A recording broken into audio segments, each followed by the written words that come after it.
Ngayon, kung mayroon namang kapwa nating senador na iimbitahan o isusupina sa pagdinig ng Kamara, halimbawa, may isyuhan ng imbitasyon o supina ang ating kasama na si Senator Marcoleta ng House Committee on Justice if, hypothetically, mayroong investigasyon sa Kamara ukol sa kanyang di umano'y manumalyang Statement of Contributions and Expenditures or SOSE. Handa po ba ang liderato ng Senado at si Senator Marcoleta na baliwalain ang interparliamentary courtesy na umiiral mulat sa pool sa Kongreso? This is very unusual, Mr. President. Because he doesn't want to be interpolated, may I just be given the opportunity to make manifestation because my name was mentioned by Senator Lacson. Of course. Igagalang pa ba natin, Mr. President, ang mga tinutungo ng ebidensya na sangkot ang mga taong gusto nating ipatawag in this chamber? Tama po, sinabi niya kanina, Mr. President, talagang mainit ang panahon. Ang heat index ay talagang sumadsad na talaga sa pinakamainit na bahagi. Ngunit ang lalong nagpapainit nito, Mr. President, ay yung kawalan ng political will na ipagpatuloy ang pagdinig. Kahit na lantaran na nandun na talaga yung mga ebidensya. Bakit kailangan akong palaging pinapasaringan? Hindi naman po ang aking kagustuhan kung sino yung dapat na sumikat o sino yung dapat magpasikat, hindi po yun.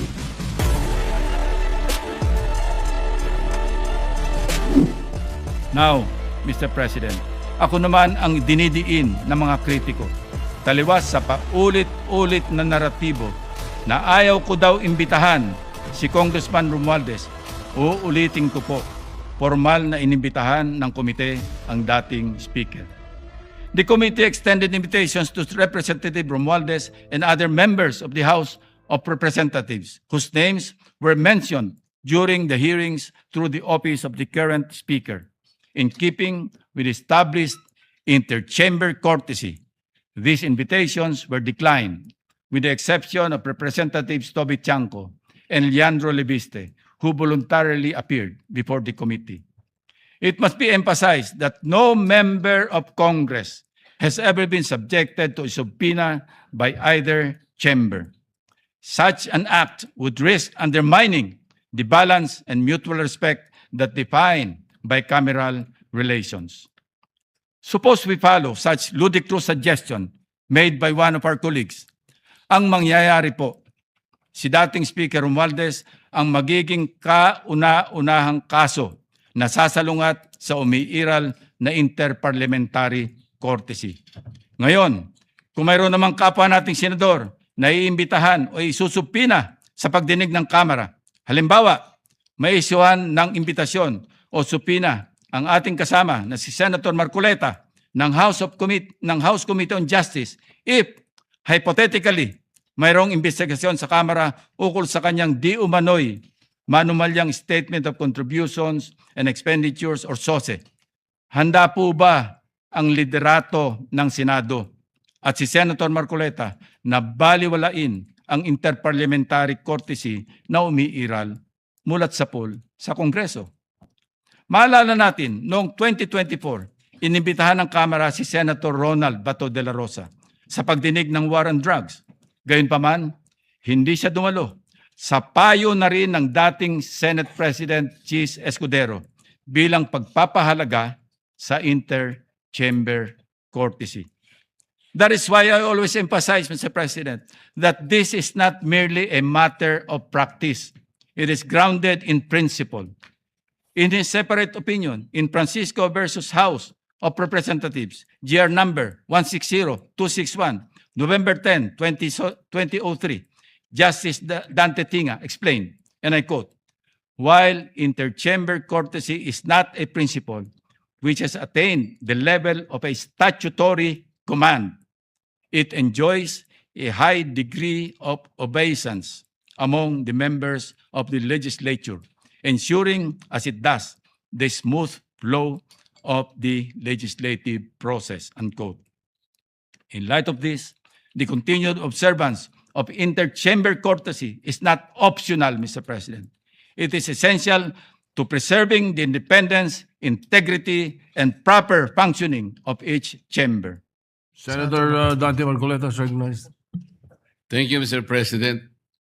Mr. President, may I ask Senator Lacson if he wishes to yield some questions by way of interpellation? Senator Lacson, I'll say it again, Mr. President. Until the partial committee report is submitted or filed with the Bills and Index Division, and until after I have sponsored the partial committee report, I'm not yielding the floor. Mr. President, that is very highly unusual. Why would Senator Lacson make a precondition that the partial report should be signed by at least a majority of its members before he can yield may, to interpellation? yes.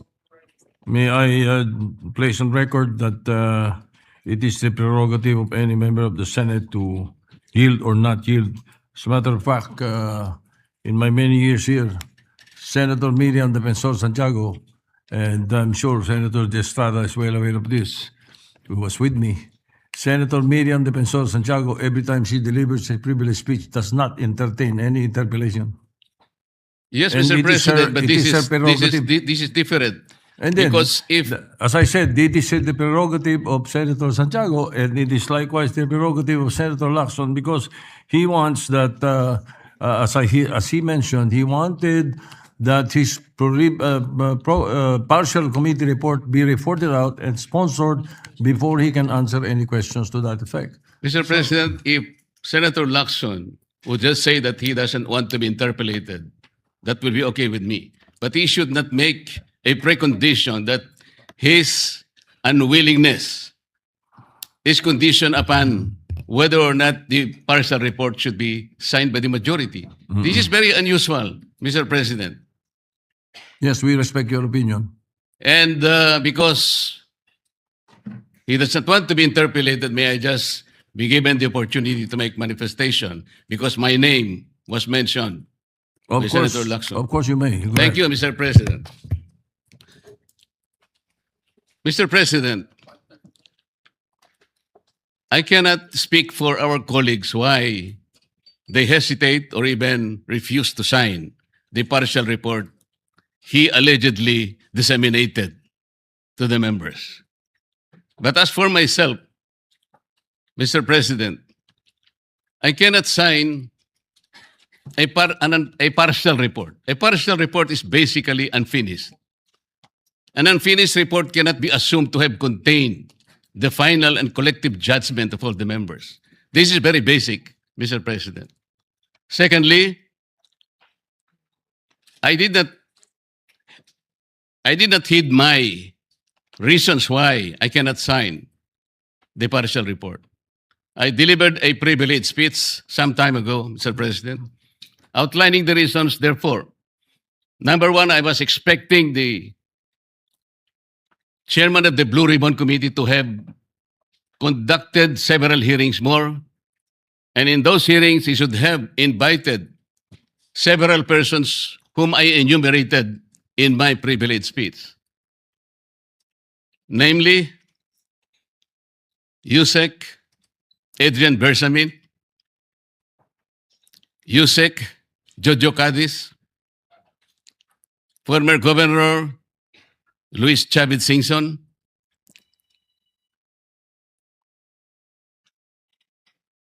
former Speaker Martin Romualdez, former Congressman Saldico by way of an apostilled sworn statement, because this is very, very possible.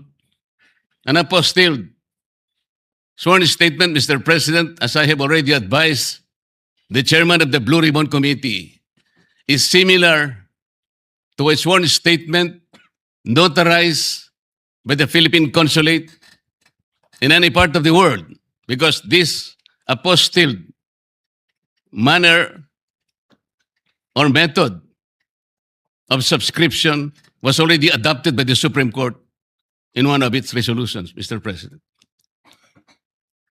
I also advocated that the 18 ex-soldiers be immediately be invited because they have so much to say.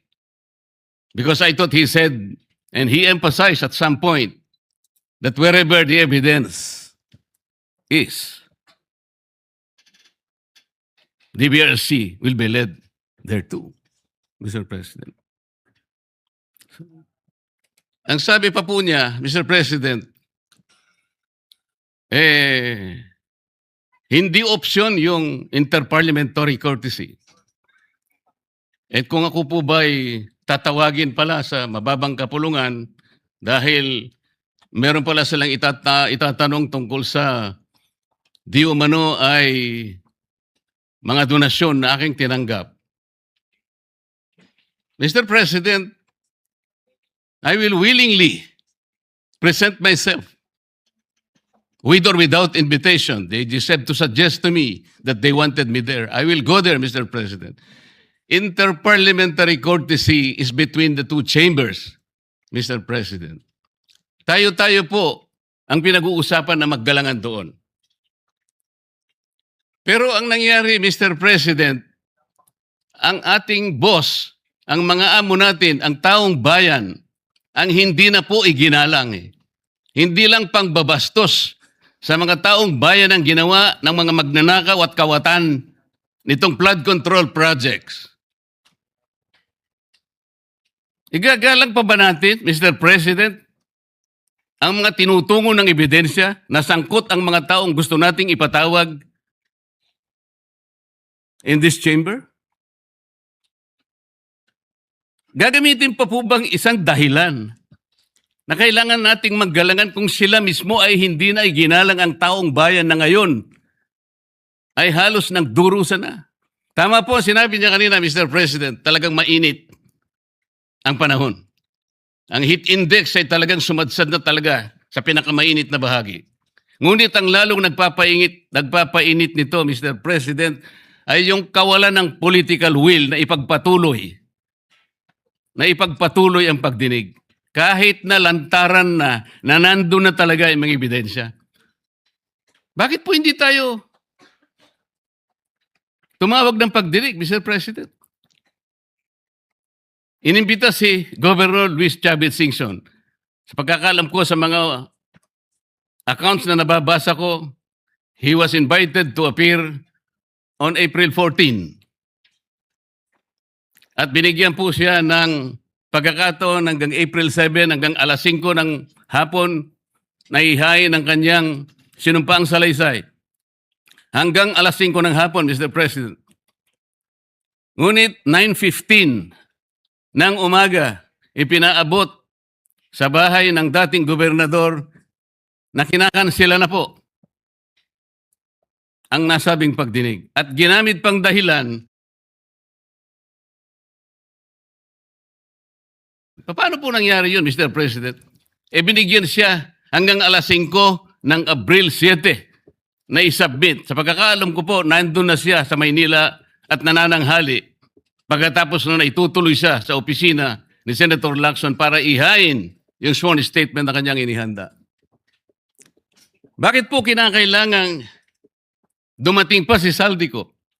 Inihintay siguro ni Saldico, Mr. President, ideklara lang ng chairman ng Blue Ribbon Committee, i-apostil mo lang yan kahit nasaan ka sa anumang bansa ka sa Europe, tatanggapin ng committee yan. At pagkatapos, hahayaan ka namin sa pamagitan ng Zoom ay pumayag ka at iimbitehan ka namin para sa isang special na pagdinig kung yan ang gusto mo. Yun lang siguro gusto niyang marinig. Bakit i-condition pa natin ang pagdating niya rito, Mr. President, kung yung apostle sworn statement is sufficient enough for him to do just that? Ano po ba tayo rito? Nagtatakip po ba talaga tayo? Mr. President, kayo po ay maaring makapagtestigo sa sasabihin ko. Nung isang araw po, pinuntahan ko kayo sa inyong opisina at May binanggit po akong isang bagay na maaaring makatulong sa atin kung paano kilalanin si Senator Lacson. Binanggit ko po sa inyo, Mr. President, ng buong katapatan nung ako'y wala pa po sa Kongreso, wala pa po sa public service, nakilala ko po si Senator Lacson bilang chief ng PNP. Nabanggit ko po sa inyo, Mr. President, sa ating pag-uusap sa inyong opisina. Mula noon, nung makita ko siya, lalong-lalo na po dun sa episode na pinatawag po niya, ang lahat ng kinaukulan na merong mga nakaw na sasakyan, mga karnap na sasakyan. Naalala ko po na sinabi niya, Mr. President, lahat ng mga ninakaw na sasakyan, dalhin niyo rito sa Camp Crame. No questions asked. Dahil palagi po akong dumadaan sa EDSA, Mr. President. Dahil opisina ko po sa Ortigas, nakita ko pong nakabunton lahat talaga ang mga ninakaw na sasakyan. Talaga pong hinangaan ko, Senator Lacson. Walang nakagawa nun, sa aking palagay, kung hindi siya lang. Di ba, Mr. President, sinabi ko pa sa'yo, sayang wala nakako yung aking kaibigan, yung dating mayor ng Marikina, Bayani Fernando. Dahil kinausap ko po siya. Sabi ko, Bayani, alam mo, yung ginagawa mo sa Marikina, gusto ko rin eh. At yung ginagawa ni Chief PNP, Ping Lacson, gusto ko din yun. Ayaw mo ba siyang kausapin na kayong dalawa tumakbo? Si Ping Lacson ang president, ikaw naman ang vice president. Kinuwento ko sa iyo yan, Sir President. Bakit ko po sinasabi ngayon ito, Ginoong Pangulo? Nung umpisa po talagang ganun na nakita ko po eh. Yung kanyang kagustuhan na maayos natin ang ating bansa.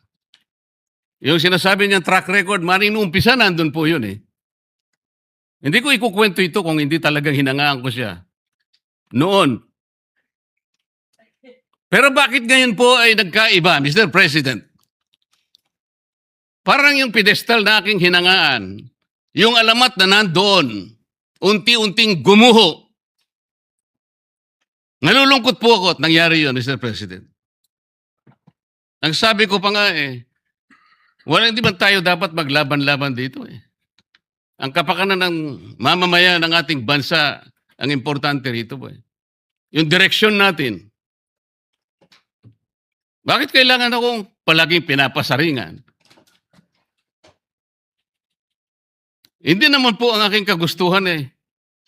Kung sino yung dapat na sumikat o sino yung dapat magpasikat, hindi po yun eh. Isa lang po ang sikat dito, Mr. President.